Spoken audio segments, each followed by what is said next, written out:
malay natin maulit next year or maybe in the coming years because it's a yearly music festival and we are so happy. Sobrang paangat pa lang sila nung time na yon. Hindi ako sure kung makakapunta pa sila ulit dito but nakakatawa. I am so happy. I am so proud of you. Ang gagaling ninyo. Like, girls, you ate and left no crumbs. Like, unang paglabas nila, nakasalakot sila, tas parang, hindi dumaan sa feed ko kung what was the inspiration behind yung, di ba parang may change outfit kasi sila eh. So, paglabas nila, nakasalakot sila, parang, they were wearing this gold na parang natatanggal, na mukha siyang armor eh, parang ganun yung dating.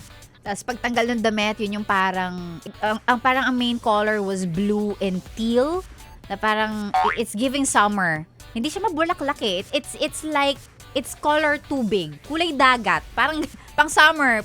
Parang shades of blue with pink and teal. Yun yung parang pinaka main palette nung damit nila eh. Parang ganun. So, it's so refreshing, no, na makita na parang wow.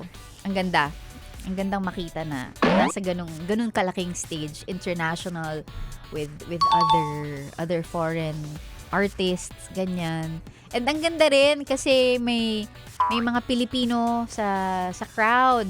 May nagwawagayway nga ng Philippine flag. So, it's expected kasi kahit saan naman talaga may Pilipino. Bretman Rock was there and some influencers, mga content creators, may mga nakita ko. Nandun sila to watch Coachella for Beanie. So, kung may pera din ako, I could have been there watching them live. But, yeah, team bahay na lang tayo. Nood-nood na lang sa feed, but it's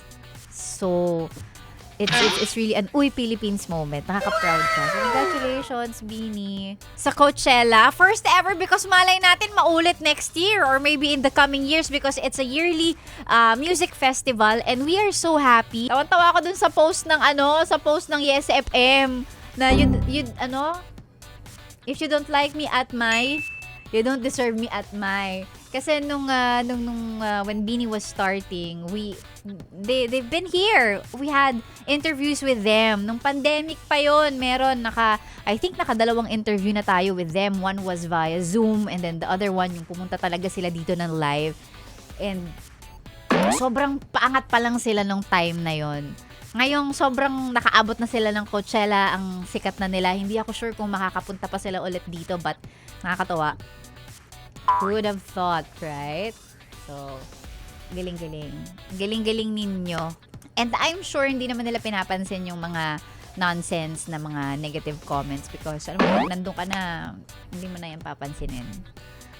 You will only listen to those who matter, na ang masasabi nila ay yun ang dapat na pinakikinggan. So, I'm sure naman. But, ang sa akin lang, ba naman kayo? Wag nyo nang i-down. Okay? Kukomment pa ng negative, nakakaloka.